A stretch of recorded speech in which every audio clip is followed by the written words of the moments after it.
Hello and a very warm welcome to all. We want to thank you for joining us for this webinar, which is in collaboration between Hindustan Times and the British Council.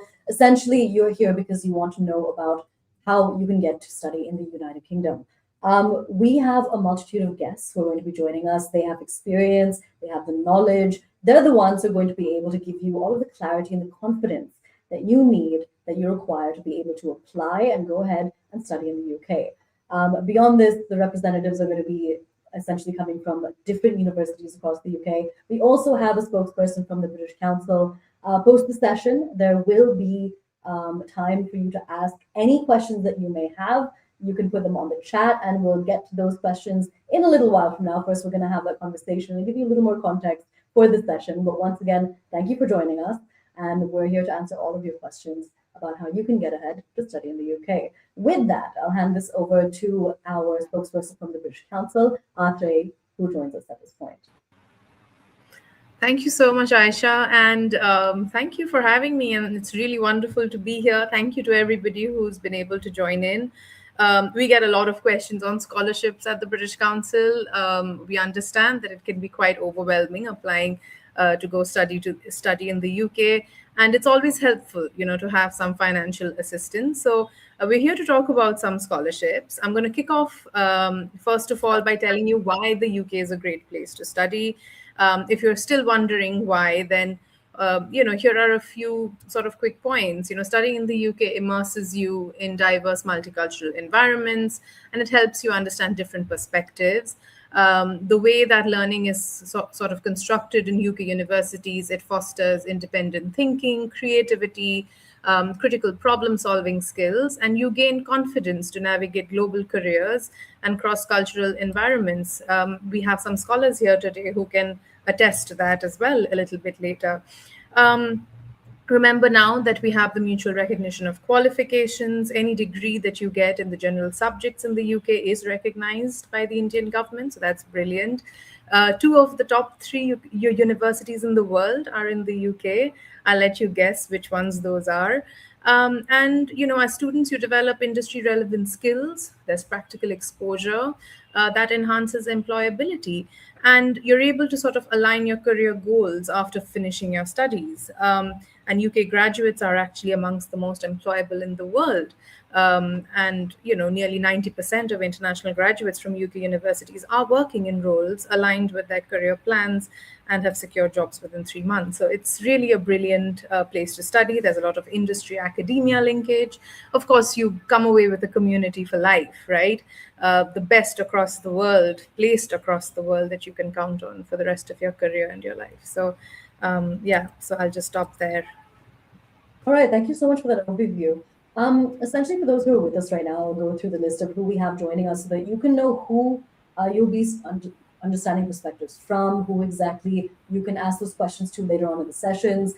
We have, of course, our spokesperson from the British Council, that is Atre, who just gave you an overview of, why going to the UK is something that could be on your mind, why it would be something interesting for you to do, and essentially how to head forward from that point. That's what we're going to discuss later on in the session. But joining us is a representative from the University of Surrey. We have Sumit Mondal. We also have another guest from the University of Glasgow, Louisa Freeman, who's going to be joining us at a later point in time. Beyond this, we have representatives from the University of Manchester, that is Aprajita Kalra, who is with us at this point. We also have a great scholar. Now, great scholarships are one of the key items that we're going to be focusing on during this session. For all of those questions, we also have a scholar with us, Prerna Deep. And we also have Dr. Roma Sanayak, who essentially is from Women in STEM and is a scholar. We are going to, at this point, head back to Atre. Atre, just give us a bit of an overview about the great scholarships that I had just mentioned, when it comes to the structure, when it comes to funding, when it comes to criteria and eligibility. Yes, absolutely. Happy to. And we have, as you said, Sumit and Prerna as well, who can talk a little bit more about the great scholarships. There are a lot of scholarships that can help you go to the UK. We're going to focus on 2 of them today. That's the great scholarships and the Women in STEM scholarships. Apart from that, there are other scholarships like Commonwealth, Chevening, university specific scholarships. We're not going to go into the details of that, it's all available on our website. But let me tell you a little bit about the great scholarships, which is what we're here to discuss. Also, these scholarships are still open. So, right after the webinar, I hope you're going to consider applying for these. The great scholarships are partly funded scholarships. They offer a minimum of £10,000 towards tuition fees for a 1 year postgraduate course in the UK. The program is jointly funded by the UK government's Great Britain campaign and the British Council, as well as the UK universities. It goes beyond financial support, okay, by offering access to a global community and networking opportunities. This year, there are 13 UK universities and colleges, lots of performing arts institutions. There are institutions across Scotland, Wales, England, Northern Ireland. There are conservatoires, which are sort of specific performing arts or arts institutions, a lot of art specialist universities as well. So it's really an exciting mix this year. Of course, we have Sumit here from Surrey who can tell you a little bit more. And many students aspire to study abroad, but obviously, cost is an issue. So the great scholarships will help you reduce that financial burden, but also make it accessible to talented students. It is, like I said, for 1 year postgraduate. So there is efficiency of cost and time. And we don't want financial constraints to be a barrier, for a quality global education. And the last thing I will say about the great scholarships before we move to Sumit and Prerna is that the great, if you are a great scholar, if you get a great scholarship, you will be part of, like I said, of a larger community, and you will be able to build meaningful global connections. So there are events that are organized to help students build these global networks with peers, alumni, professionals, industry leaders. There will be opportunities to collaborate, and there'll be mentorship schemes as well. And generally, you're going to belong to a larger international community. So don't forget, if and when you become a great scholar, to kind of be part of those events and programs that are organized in the UK and then back again in India. All right, Atrey, thank you so much again for giving us that overview. Sumit, I want to come to you now so that you can give us that perspective from the University of Surrey. Help our students understand exactly how they can apply for a great scholarship. Thank you so much, Aisha, for the question. Athri actually has covered a lot of it in such an amazing way. So thank you so much, Athri, for that. To begin with, I just want to say that once you are given a great scholarship, you become a member of one of the most exclusive clubs in academia in the world, and that exactly is what it does to you. It just makes you feel special. It is, as Athri rightfully mentioned, it is more than just the financial assistance. It not only gives you £10,000, but also helps you, be a great scholar for the rest of your life. You again represent in the right way. You become an ambassador, and you be a part of an international community of people from all across the world, sharing similar values and similar mindset in sort of changing the society. From the University of Surrey, yes, I work for the University of Surrey. We do have the great scholarship for one student who is willing to come and do a postgraduate thought program at the University of Surrey. So we will be giving it to one student this year. I would strongly advise a student to immediately put up an application once he or she is having an offer. The person can apply with a conditional or an unconditional offer. So regardless of the status of the status of the offer letter, the person can put up an application. The application will be done on the University of Surrey or their chosen university's portal. So keep an eye on the deadlines, because each and every university will have different deadlines. Usually around the end of June, the results are declared every year. So just keep an eye and stay updated. Put up an application as soon as I said you have an offer. You have to be an Indian citizen. You have to have a very good undergraduate score. And the most important thing that I, seek out in students is that you have to be driven. You need to feel motivated, empowered, and be willing and able to make a change, in the community of the people that you're a part of, and your home country once you're back to India. So yeah, so and all the very best to all the students who are willing to put up an application. Yeah, over to you, Athre, and Aisha. Yeah. Sumit, I want to come back to you a bit because you were just talking about the criteria there. You said that, you have to have a great undergrad score. what are the scores that, the people who are looking to choose somebody from that scholarship, what are the scores that they're looking at? What's the baseline? What should the students really try to get if they're looking at getting a great scholarship? So it is not just the score that we look at. We also look at a small statement of purpose of 400 words that a student is writing and submitting as a part of the application process. Of course, when I say a strong undergraduate score, I would want a student to get a first class from an Indian university. That is what we look for. And again, as I say, the student has to be driven and motivated, and that is well reflected through the statement of purpose that we read as a part of the application process. So it's not just the score; it is about the overall profile of the student that gets assessed.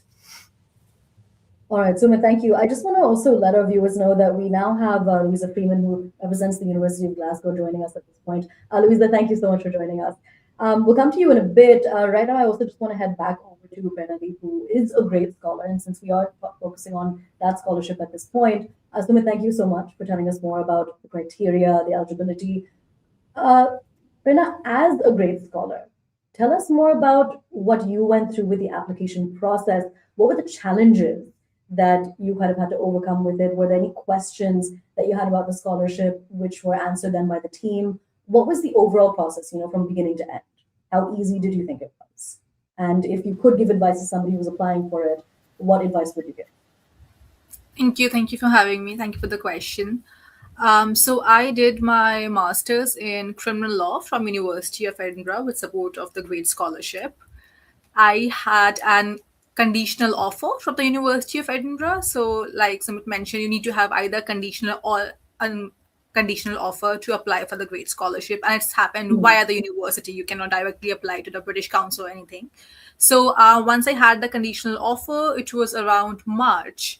And I was told by the university that I am eligible for the scholarship if I would like to apply. And I said yes. And then they sent me the link of the portal, which was a full application process in itself. It had a lot of questions, it had SOP, it had an essay, everything. So it felt like I'm writing the whole application for my master's all over again. And they asked me to complete it in the next 20 days. And I did that. So there were a few questions about my short-term, long-term goals, my SOPs, and like why this scholarship is important for me. And because the scholarship was more academic based and not a need based, so it has to come with like a very strong profile. Once I submitted my application to the university, after a while I got a response from them saying, we have selected you and now we will refer you to the British Council, where you will have to do the application one step ahead. So then I was shared the link by the British Council, reached out to me with the application. What I found a bit challenging in that application was it was a very Q&A based application with very few character based answers. So they would ask question like, tell us your top goal in 100 words, 50 words. So you had to be very precise of what you're saying, and you had to be very sure about it, because in your SOP you can still make long answers. You can go around a bit, but when you have like 20 words, 30 words to answer something so important, you have to be extremely precise and extremely clear in your vision on what you want in life. So I did that application process. I completed it. And then about 15 days later, I got an email that said you have been shortlisted for the interview, which was again an online interview, which was like a panel-based interview where there were representatives from the UK, from India, in my field and otherwise. And then I joined in for the interview. And then about the interview also was like quite a long one, because they had like about 5 to 6 people on the panel asking me questions, not just on my profile, but also very technical legal questions, since I wanted to do my master's in criminal law. And after my interview, about like 15 days later, I got the happiest news in my email that said you have been selected and then you are a great scholar now. So yeah, I was just beyond moon that time. So that was so the whole application process took from like March till 1st July when the result came out. All right, Prerna, thank you so much for joining us and giving us those details. I think for anybody who's actually looking to apply for a great scholarship, that was very helpful. Next, I think what we can take a look at is mainly life in the UK, the application journey. Later on, we'll also get to a point where we're talking about tips for building one of those standout profiles? Because as you heard Sumit say, the great scholarship, it's only awarded to about one student. But later on, we'll get to that. Right now, let's head back to Athari to give us an overview of what life in the UK is like, what scholar experiences are really like, and we'll also talk to a few scholars at this point. Athari, over to you. Thanks, Aisha. I think I would, defer to our scholars who have lived the life in the UK to kind of talk about that. What I wanted to just quickly mention is it was so interesting to hear from Prerna about her experience, because I think there are a couple of things that highlights. One is that it's incredibly competitive. It's very, very competitive. You're going against hundreds, if not thousands, of other people who won that space. Obviously, this year we don't have one; we have 14 scholarships to give out. So there is that, but also that preparation matters. And I think just to, even though Prerna's detailed out the application process in a very sort of in a more macro way, just to say that the application is managed by the UK university. So once you know where you want to study and what you want to study, you apply to the UK university, and then the process goes from there. As Prerna said, they are then offered the great scholarship to apply to, etc.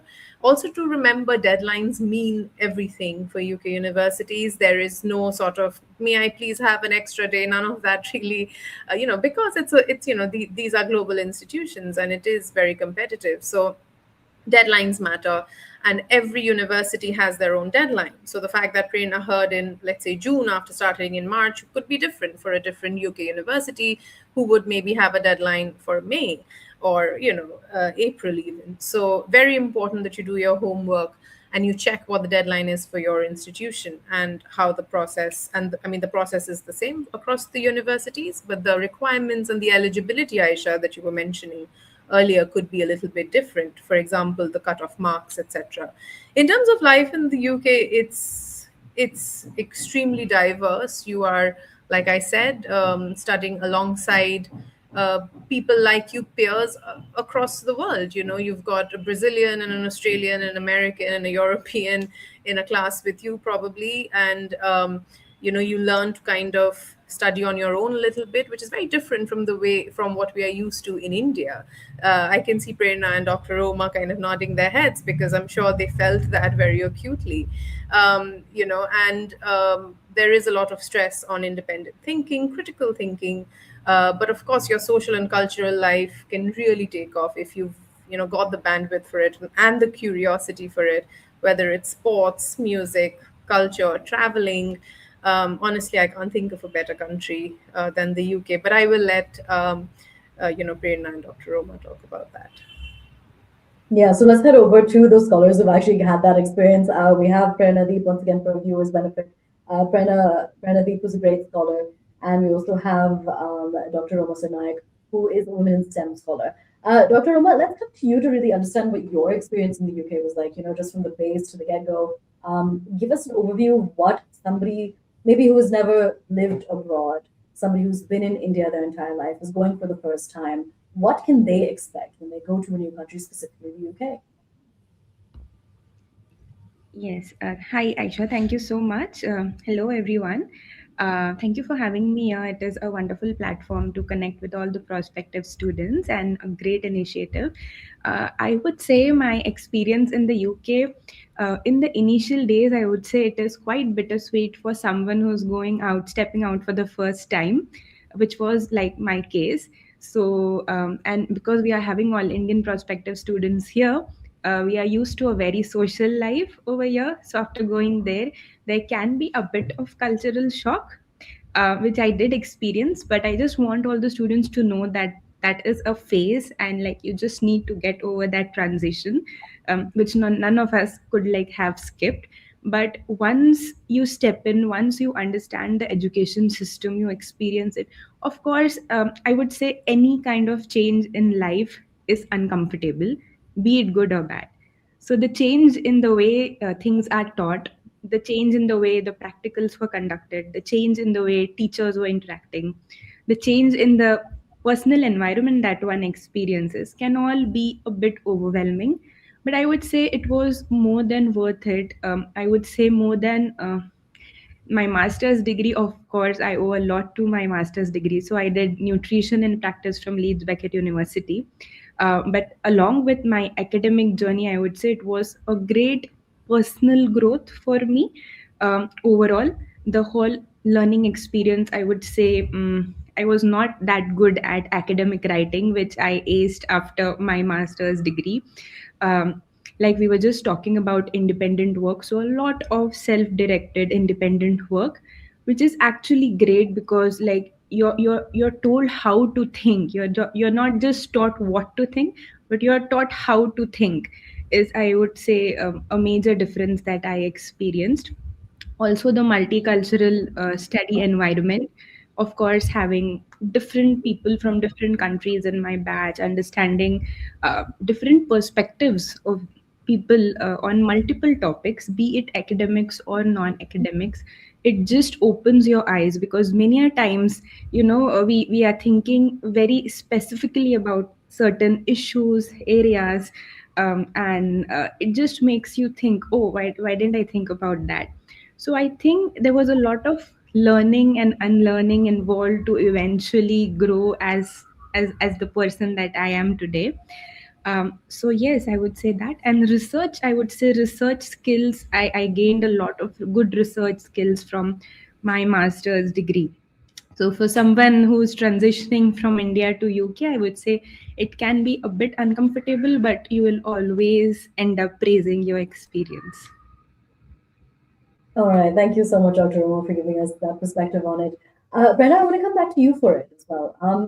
Tell us more about what you experienced when you went to the UK, because let us know if this was also your first time going abroad to study, what your perspective was when you landed there, when you were able to experience life there on a daily basis, what challenges there were, what your experiences were, the good, the bad, everything. Thank you, Aisha. So yes, I've lived in Delhi all my life, and then this was my first time abroad to the UK, and I landed in University of Edinburgh, and my first reaction was, "Oh my God, this is beautiful, absolutely stunning place." Um, yes, initially it was just a bit difficult to understand how to function in a new place. What is normal here is different than what is normal in a different culture from where you're coming from. But then you quickly realize that everybody is feeling the same way. And you also realize how what is normal in one culture is such a shock in another one. And we all grew from that. I had a quite vibrant social life in the UK. I was trying to make the most of it. So I joined tango classes. I did a lot of, I was working with the law review. I was working with women in law as a director for the postgraduate society. I was doing my coursework. It was quite exciting, but it was also quite tiring because you have limited time and so much of self study to do. So that's the difference between like the taught programs in India and the UK, as Roma mentioned about the whole research factor and the self study. So we were told for every lecture that we would attend, you would have to do at least 9 to 12 hours of prior self study to be able to follow that particular class. And in India, we're sort of used to when teachers ask us questions, we are prepared to do it. But there, you just have to be self motivated enough to do it because nobody's going to come to you and be like, you have not done this or you've not done that.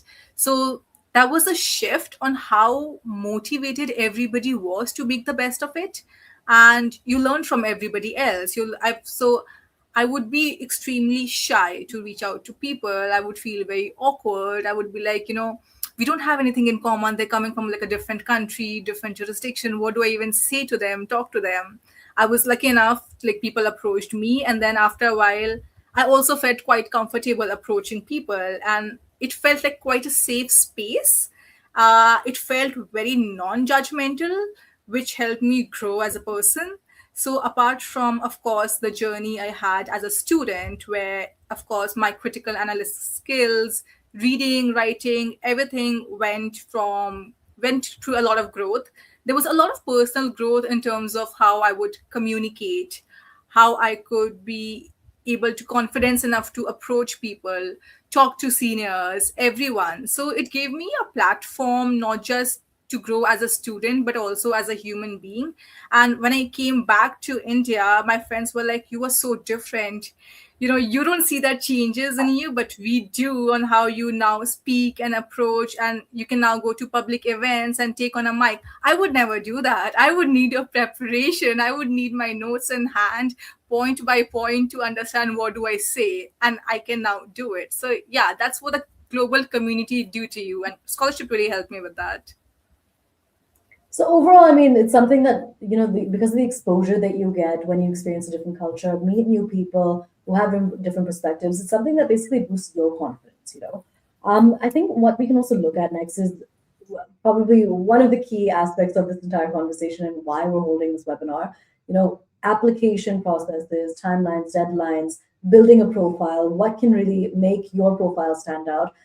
Let's head over to that topic next and discuss that a little more in depth for those who are viewing us at this point, students, the parents who have a lot of questions about this. For this, we are going to cross over to Ms. Freeman, who's with us at this point. She's a representative from the University of Glasgow. Ms. Freeman, thank you for joining us. What would you have to say about, what can really make a scholar's profile stand out? Hi, everybody, and thank you for having me here today. It's great to have such inspirational people on the call. It's so interesting to hear about the experiences everybody's had, and I hope everybody can manage the accent at this time. It's really difficult for us to identify or to articulate what we're looking for an applicant. We meet students every year and they say, what score do I need? What things do I need to list to make me the best, to make me the most popular?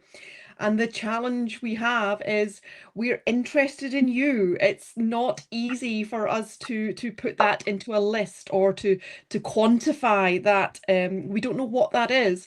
We at the University of Glasgow want interesting people, and the STEM scholarship through the British Council is such an incredible award. Sadly, we still have a huge underrepresentation in the STEM fields at university and in the employment sector, in that space. So we're really excited that we can work with British Council to start to challenge those boundaries, and have more young women in those spaces. So quality applicants are interesting people, and like I say, our students sometimes struggle with that and say, yes, but ma'am, what do I need to list? How many hours of experience do I need? What is the score I need? It's not as straightforward as that. And what we find is some students that have 100% in tests and have excessive experience in the field aren't as good candidates as those students that are going to be active members of our student community, are going to be incredible ambassadors, are going to do some fascinating things when they leave us. So the difficult thing, as I say, for those applying to these programs, and perhaps what you don't want to hear is, I can't answer that question. We just want to know about you and what kind of student you will be for us, and so make yourself as interesting as possible, I would suggest, would be my advice. All right. Well, I mean, bouncing off of that, and I do want to reiterate to our viewers that there will be time post the session for you to ask your questions. So do put them on the chat. We'll be bouncing them off of all of the guests that we have at this point. But Ms. Kara, I want to come to you next. You are representing the University of Manchester. What would you have to say, building off of what Ms. Freeman just said, about what makes a candidate interesting? Well, tell us more about what you look for in an application. Thank you so much, Aisha. It's great learning for me to be on this session. Honestly, just catching on the enthusiasm from everyone, and there are so many aspects to look at in a scholarship application. So honestly, students often think that scholarships are only for toppers. But in reality, different scholarships look for different qualities. So, of course, academic excellence, but it's all about leadership. It's about your super curricular activities, the community initiatives, your impact, your future goals. So, it's crucial to go through the exact requirements and prepare for your application accordingly. So, at Manchester and, looking at the UK universities, this is what one has to look at as an applicant to see what emphasis does that scholarship application you're making requires from your end. So if I can just add with regard to the Women in STEM scholarships, which are the fully funded scholarships for women, which excites me at a personal level the most, because every year we see these women so with so much potential getting this great opportunity, and as our scholars have been sharing, it's a life transforming experience, how they live and what transformation they go through when they're in the UK, the diversity and the opportunities they get out there, which really opens up their life, and they come back so grateful. And this is like a wonderful initiative from the UK government. So the Women in STEM scholarship, just as an example, are not only looking for academic toppers, but they're looking for future leaders, innovators, and role models who can inspire more women to enter the STEM field. So that's the idea, and that's how you can prepare your application. So hence, student focus on building a well-rounded profile. They should include any projects they have undertaken, internships, any leadership role, any community initiatives, and so on. So this is what will make the students stand out even more than students with only high marks. So as a university, when we receive application, of course, grades are important, but then we also look at the other elements and which can actually make and break your application. So just to give two very small examples before I hand back. So we met a student and we spoke to her, and it's like they studied engineering, but what really made her stand out was that she had started a small coding club for girls in her college and volunteered to teach basic programming. So she was selected because she showed some leadership and impact, and it was not just academic performance. There was another example which I wanted to share. It is about a student who was not the highest scorer but had worked on a sustainability project in her city and wrote a very strong scholarship essay about climate policy and how she wanted to work in that field after studying in the UK. So she was shortlisted because her goals were very clear and they aligned well with her course. So with that, I just want to hand over back to you, Well, that's Aisha. really crucial information to know. And actually, I want to head over to Sumit for one of the audience questions that we have now. This is, of course, going to be from the University of Surrey's perspective. But, how exactly would a student, a scholar, a budding prospective scholar, try to balance out their academic profile along with extracurriculars in when they're building a competitive profile and applying? Thank you so much for that question. Whenever a student is putting up an application, the SOP, as I mentioned earlier, is a very, very important thing that we look at. Whether a person is willing to, get into any sort of, career field, the person should actually tell us what the person is willing to contribute back to the society. That specifically Surrey looks at. And once the course is done, how the student is actually going to make the right use of whatever has been taught and whatever the person has learned in the program in contributing back to the society. That's what Surrey primarily focuses on.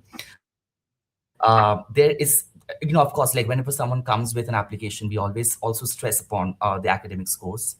That again goes hand in hand with the SOP and with the entire profile. When it comes to interviews as well, students, what I always suggest students is to be confident, is to be welcoming in the approach, in talking about what they really want to do, and sort of navigate through the challenges of life and bring up solutions that can talk about society and the societal problems overall on a macro level, so that we understand that the person is very much aware of what is happening all across the world. The person is fully aware and has clarity about everything in life. So a lot of things, and as rightfully Aprajita ma'am mentioned, it is not just the score, it is not just a specific aspect, but it's an amalgamation of many facets that we take into consideration when we assess any candidate.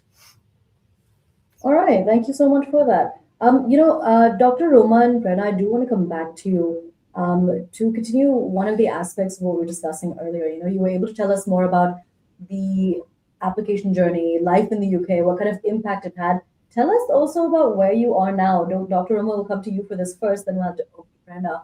But tell us about where you are in your career now, because this gives students, parents a bit of a perspective on where you can head after these scholarships. Yeah. Thank you so much for the question, Aisha. So, just a quick introduction. I'm a medical doctor. I completed MBBS medical graduation from India. Post which, so I have been a sports person. I was a national level swimmer, and I just couldn't see myself standing in OTs and OPDs all my life. I come from a doctor background, so I just didn't know what to do next. And in that duration, I was like looking out for options of what I can pursue. I came across a field called lifestyle medicine, and nutrition is one of the six pillars in lifestyle medicine. And then I started looking out for universities. While my research, I got to know that UK is doing wonderful job in academics and research in and around nutrition and lifestyle medicine, and also physical activity and health.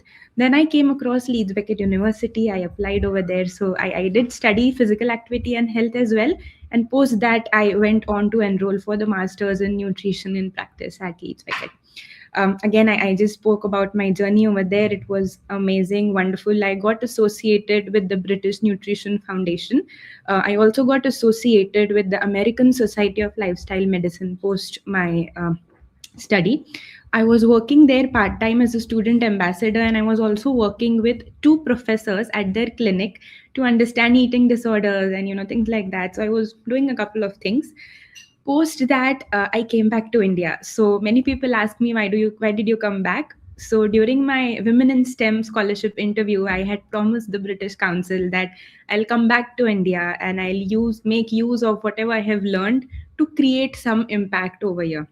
And just to like quickly brief you, recently there was the Study UK Alumni Awards, and I was one of the finalists in their science and sustainability area. I didn't win though, but that recognition in itself was like a full circle, and it felt like quite validating that okay, I had made a promise to them, and I'm doing something, and they're seeing my work.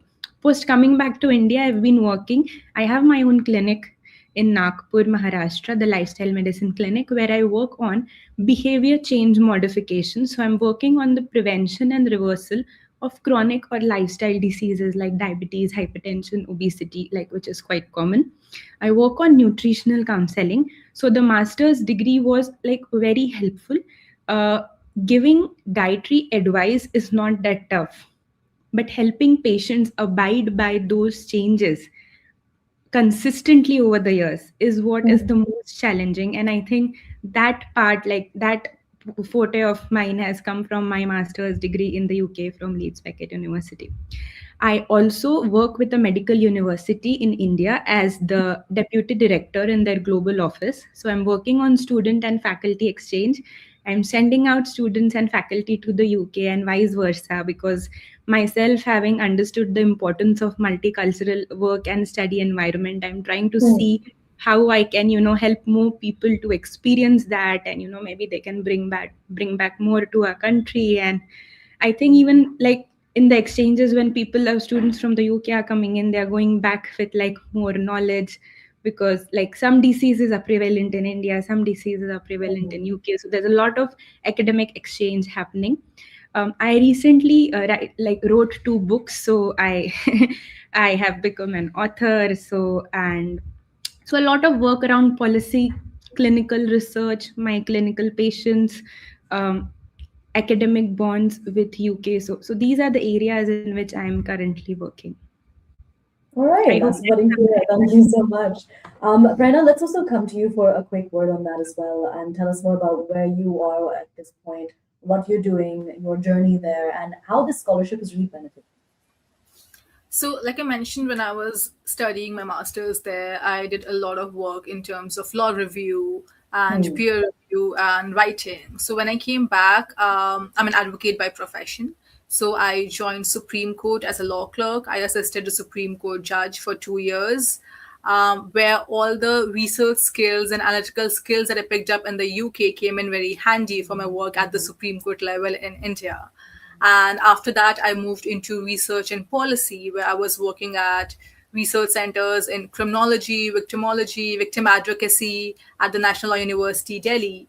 And those research skills and those analytical skills that I picked up really helped me shine there, because there were moments when they were like, oh, you can pick up certain things of law, because law is an overgrowing subject in itself, so you have to keep up daily to understand law. But then these are the skills that you can't learn overnight, and something that you develop over time. So all these analytical skills and legal skills that I picked up from the UK really helped me in my research and policy. And after that, I was again approached by the University of Edinburgh, where I did my master's from, through their global research clinic on child safety. And they wanted to know if I want to collaborate with them. And right now, I'm leading their work in India on AI and child sexual abuse material. I'm doing the legislative review in India and looking at what the laws are, where do they lack in criminal liability and civil liability regulatory framework. So all of these things could not have happened in terms of research and policy if I was not in the UK, because again, it's the relationship you develop. It's the work that you have done there that, keeps showing up. So my work right now with Childlight, the University of Edinburgh, again, is an extension of what I've done as my master's, and which again, coming from like a humble middle class background, would never happen without the scholarship if I did not receive it. So right now, with my career in law, in research, in policy, everything sort of, like Roma said, has come to full circle with that point of my master's. I already had a degree in English literature and law, LLB, before going for my master's, but everything has fit in so well. And with the global community that we keep saying that you maintain, and then the relationship that you build there keeps coming back and rewarding you. Like someone has said, it's an exclusive club you get into, and then you keep making and fostering those relationships that keep helping you in your career ahead. All right, thank you for that. Dr. Roma, I do want to come back to you to discuss women in STEM a bit more. Give us your perspective, your view on basically what do you think is lacking, where do you think more encouragement is needed in the field to have more women be in the field for STEM? What are the problems or obstacles that you see at this point, if any?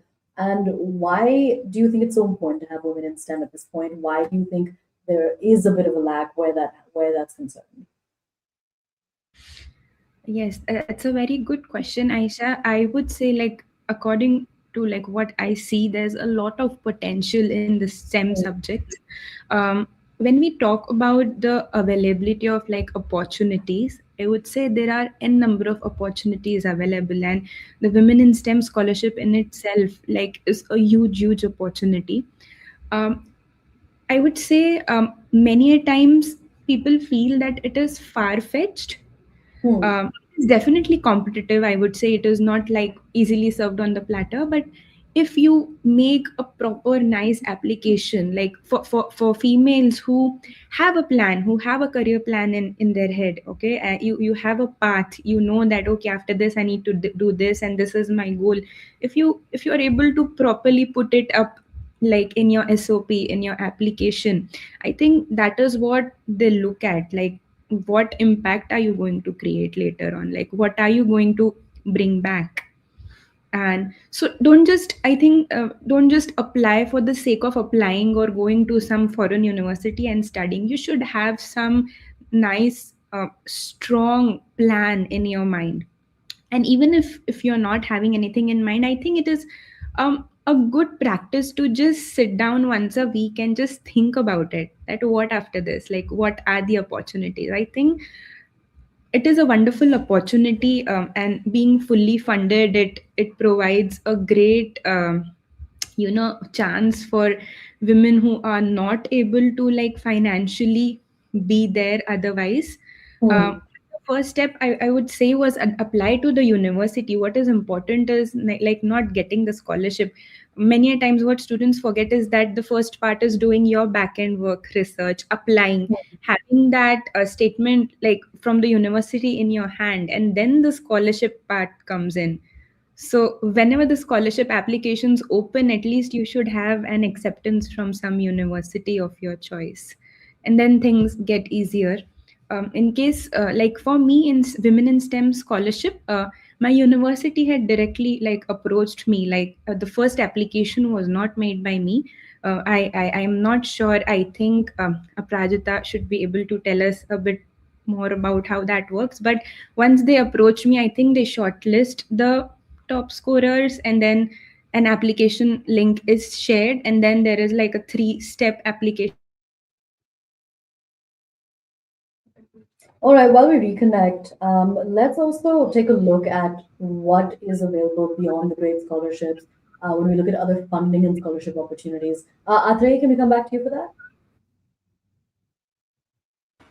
Sure. Aisha, what did you want me to cover? Other scholarships, including a little Basically, bit on women in STEM? when we talk beyond grade scholarships, what are the other funding Yeah. opportunities, other scholarship options that are available to those who want to study in the UK?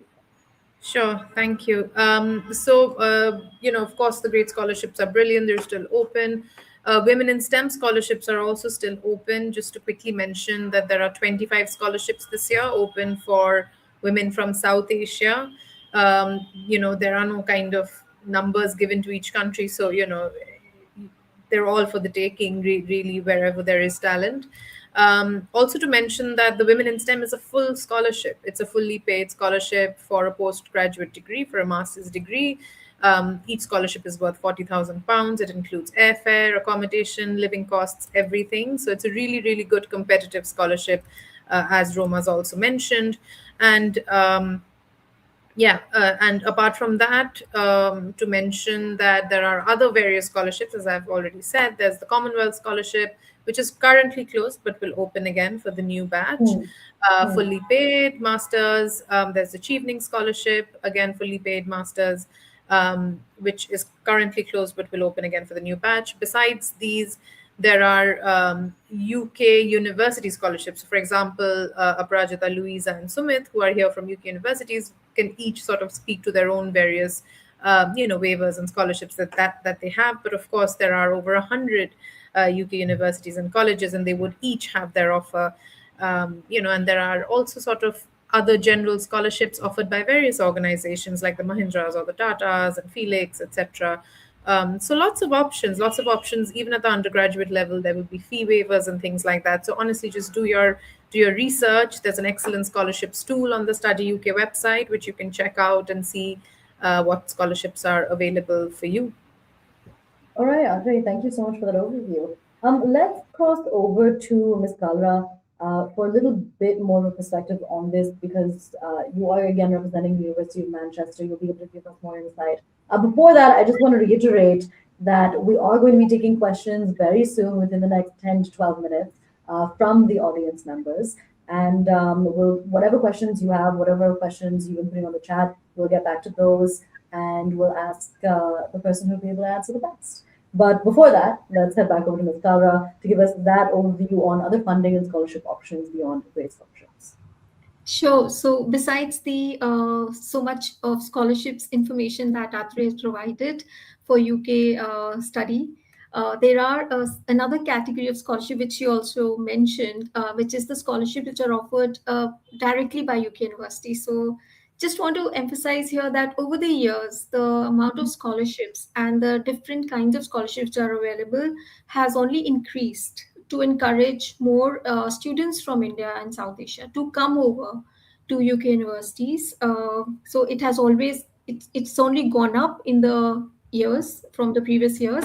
So UK universities, they offer a wide range, and they could be titled differently, and all the information is always available on our website. So we could call it the Global Future Scholarships, International Excellence Scholarships, and there are those schools and departmental scholarships, and some universities have called Dean Scholarships and the Vice Chancellor Scholarships. So one of the key things to look at for scholarships is their deadline. And then what do they cover? Do they cover the tuition fee? Do they cover a bit of your living expense? And then the entry requirements. And do they require you to have an offer in hand before you can be considered for a scholarship? So that's another aspect that you have to look at when you are considering. So broadly speaking, these are merit-based scholarships. And some universities like Manchester and a few others will ask you to complete a separate scholarship application form. Some of the others of these are automatic scholarships. So which means that when you receive an offer, it would be mentioned in your offer letter how much of a scholarship have you received. And again, it's merit-based, but they base it on the information that you've already provided. So keep an eye on that. And again, it's assessed based on your academic performance, but majority of the universities will look at the application holistically. So your super curricular activities, your career ambition, and as some colleagues have mentioned, that universities also look for students who can be they're good ambassadors in the future for the university and for the UK as a whole. And we can Yes. see some excellent ambassadors of UK in this forum. Uh, yeah. So, and that comes very naturally. And being a scholar is also a recognition. It's very prestigious. It's not just all about funding. And I'm sure the audience here also feel that, of course, funding is important. It is a key deciding factor, but it's also about that recognition. It's very prestigious and it opens up a lot of networking opportunities for you. You become part of this alumni network, and it's also very good for your CV. And there are a lot of these career opportunities which open up in front of you. So yeah, my biggest advice for scholarship would be to start early, do your research, and don't hesitate to apply for scholarships, because many students are eligible but they simply don't get down to it, and it's got these early deadlines, and universities do ask for an offer because they can't offer you a scholarship without you having an offer. So that's the key thing, to apply and start your application process. It's highly encouraged. Please apply 1 year in advance. So a big intake is in September. So you must start exploring opportunities much before. So that's one of the key things. And don't just rely on one scholarship. It is possible for students to also combine smaller scholarships, bursaries, and discounts. So some scholarships do allow that to happen. Of course, you can't go beyond your tuition fee, right? So if you have like a big scholarship, you have to forego, because regularly we get those queries. Sometimes, at a university, they have an external scholarship, and the university also offers them a scholarship because it's a very strong candidate. So they do end up getting scholarships. So keep all your options open and just go ahead and do your Yeah, best. that's some very key advice right there, important advice about applying 1 year in advance. Because I think something that students do tend to be a little confused about is, okay, when is the right time for me to apply? So thank you for that response. Ms. Freeman, I want to come to you next, considering that you are representing the University of Glasgow. That is one of the premier institutions there in the UK. In the UK. So give us more of a perspective about, what exactly is offered beyond great scholarships, funding wise, what can students hope for, look at? When do you recommend that they start applying? We already had a word in from the University of Manchester where they said, okay, a year in advance is ideal. What would you say to that? Is there anything different? Any other advice that you could give students? Yeah, thanks. Great question. So a year is typical of what we see from our applicants. However, certainly at the bachelor's level, so students that are completing high school, while they're applying a year in advance, they're thinking about their options much, much earlier. So the actual physical application process, yes, for a year, but there's so many steps before that to consider. So I would encourage students to, and their families, to start thinking about these processes really very early. Something that may be slightly misunderstood by some of the audience is this concept of conditional offer making and unconditional offer making, and it's particularly relevant in the undergraduate space, but equally it does happen in the postgraduate space as well. We ask students to apply before they have their final grades in many instances. Now that might sound a little bit odd. Basically, universities in the UK are in a place where we will make a conditional offer. That's the university saying, yes, we are holding a space, we are expecting you, please come. We just need you to supply these additional documents. Now, those additional documents are often things like final transcripts, final degree certificates, and they're really important. And of course, if you think about the number of people that are getting their grades from the University of Mumbai all on the same day, the University of Delhi, etc., and not to mention things like CBSE, if you wait until you have those grades, the volume is unsustainable for the universities to process. Often as well, some programs will be full by that point. So please keep that in mind as well when students are applying, that there's some very high demand programs out there.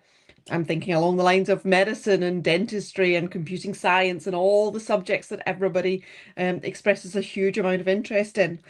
And then as far as the additional scholarships go, universities will have a wealth of scholarships for a wealth of programs.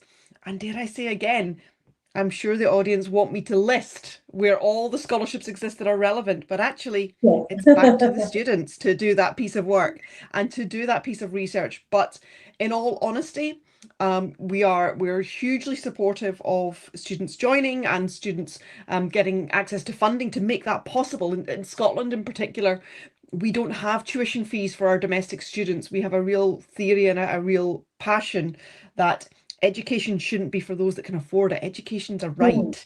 Education's so critical. Sadly, we can't roll that out in Scotland to the world. We would be overwhelmed, as you can imagine. Yes.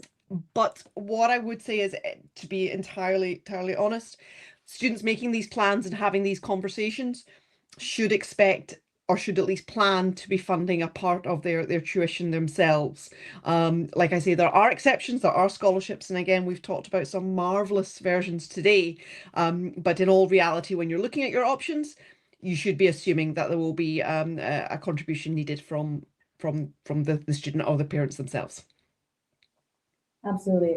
Srivan, thank you so much for that. I also want to reiterate, before we head to the questions next, that anybody who thinks of something, even post this session, post this webinar, if you have any questions, if you want to approach any of the universities that we've been able to speak to today, you can always head to them after the session. You can always, shoot them the questions. You can reach out to the British Council as well. Those names are already provided on your screens. That information will be available post the session as well. But let's also now head to the questions, and let's take a look at the first question from those who are attending the session.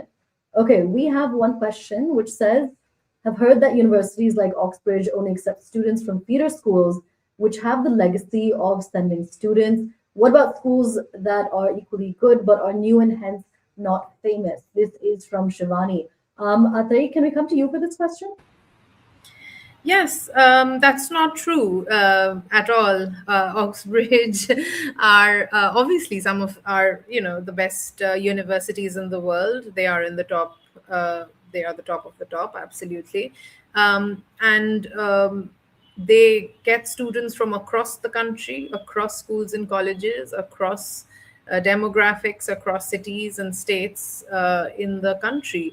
Their major criteria is merit. That's what they look for. Obviously, courses there are incredibly competitive. They can be expensive.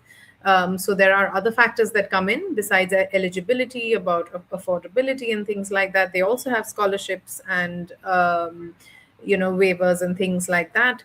But no, it is not true that there are specific feeder schools. There could be schools which typically have a lot of students who go into Oxbridge, but Oxbridge do not work specifically with any school for their students.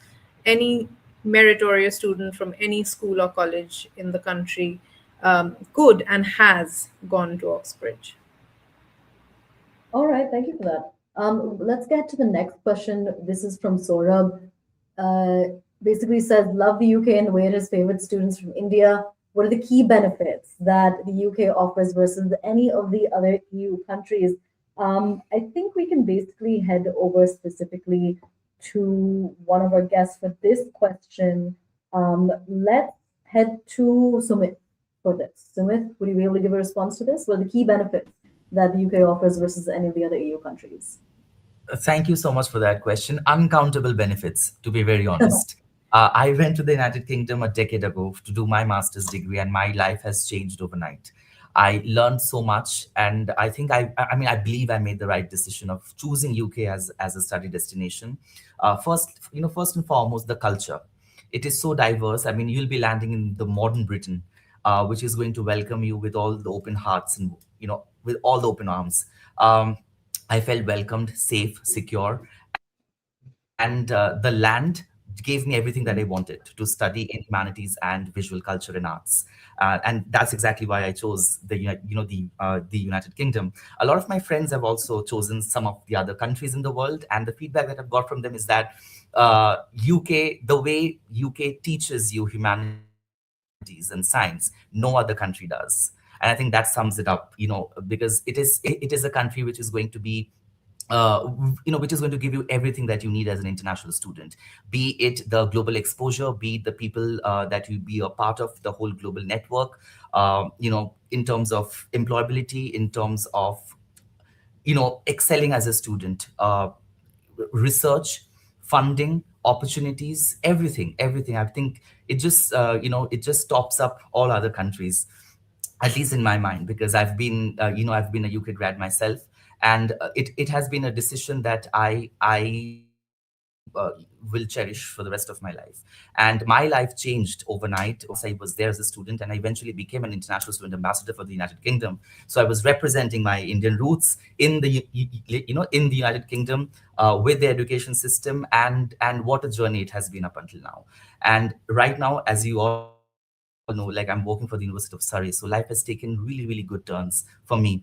And the degree that I've had from the University of Dundee, which is where I studied in Scotland, my dear Scotland, has been so reinvigorating in my life. Yeah. All right, thank you so much for that. Ajay, let's come to you for a quick follow-up on that. What would you have to add? Thank you. Just to say, Sumit sort of said it all, Yeah. but just to say that there are few, there are, as Sumit says, uncountable reasons for being in the UK. Some of the advantages you get in the UK are, for example, your post-study work opportunity. You have the graduate route in the UK, which allows you to be in the UK for 18 months after you finished your studies to work or look for work. You don't have to take it up. You're obviously, if like Roma and Prerna, they've come back and they've done brilliantly in their careers and continue to do so. Also, some of the best ranked universities and very high quality courses and degrees are available in the UK. It's also one of the most popular destinations globally for international studies. So, and I've said this a few times at the cost of repeating myself, you're studying alongside the best across the world. And that's not something, that's fairly special about the UK. Okay, so let's head on to the next question from our audience so that we can try to fill in those. All right, so this is from Hashim. How is the job market in the UK? I've heard that it is a very tough market right now. It's a very good question considering what's taking place across the globe. How is the job market in the UK? Ajay, let's come back to you first for that, then we'll head to a few of our other guests. Sure, thank you. How's the job market in the UK? I think that's a tough one to answer directly, because if you're asking if students get jobs or not after they finished studying, yes, they do.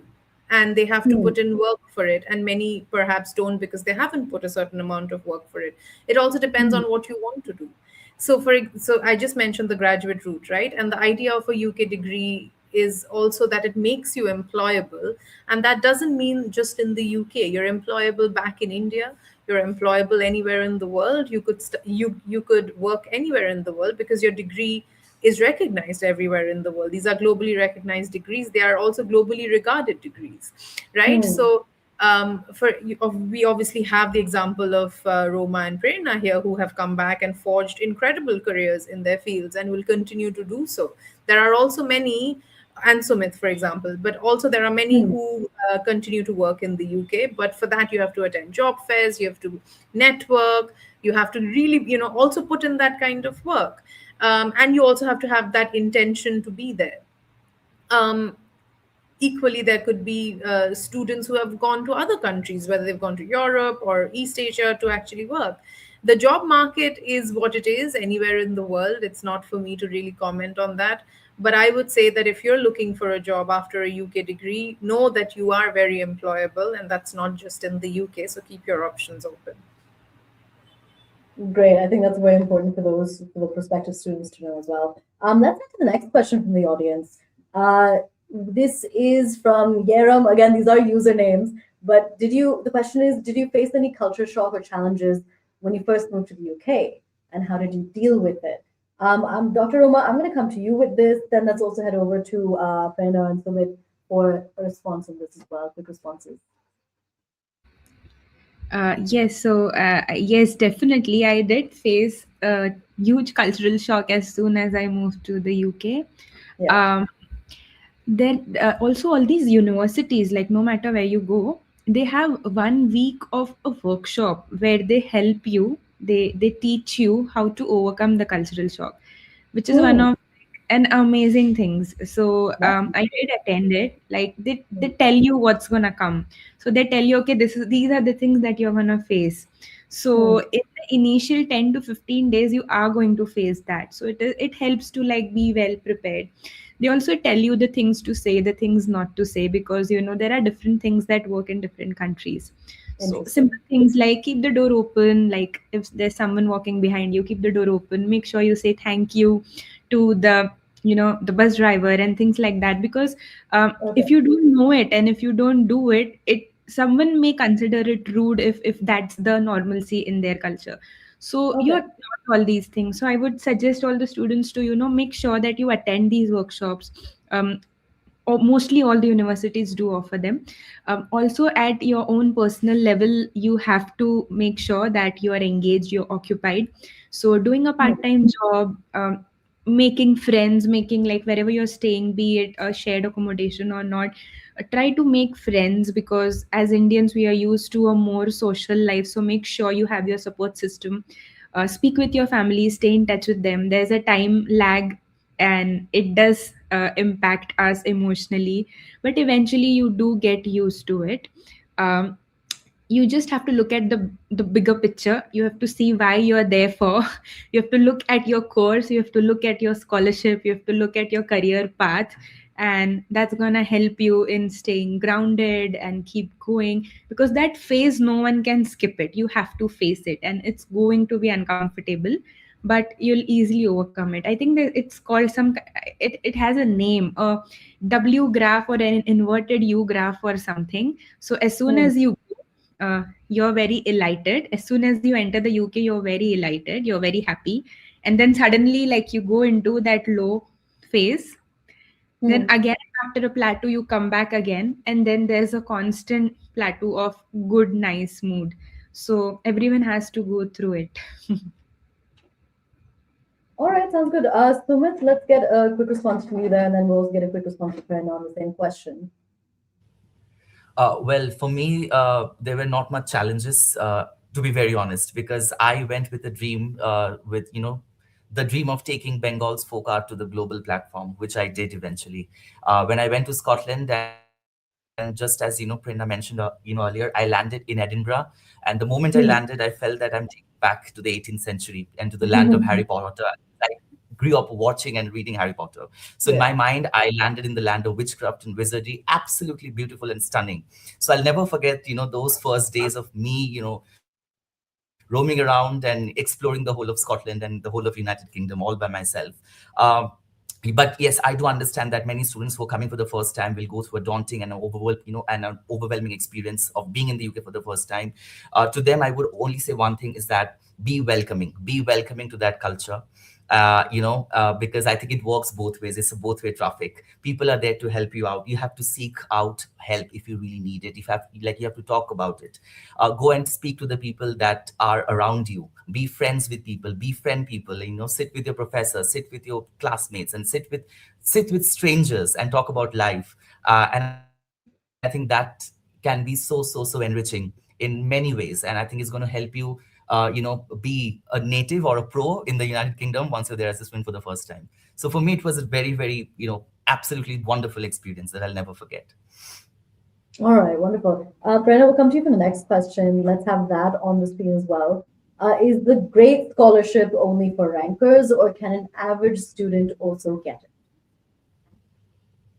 Thank you. So, I think it is important to maintain your grades throughout for not just scholarships, but also admissions in reputed college in the UK, because it is highly competitive.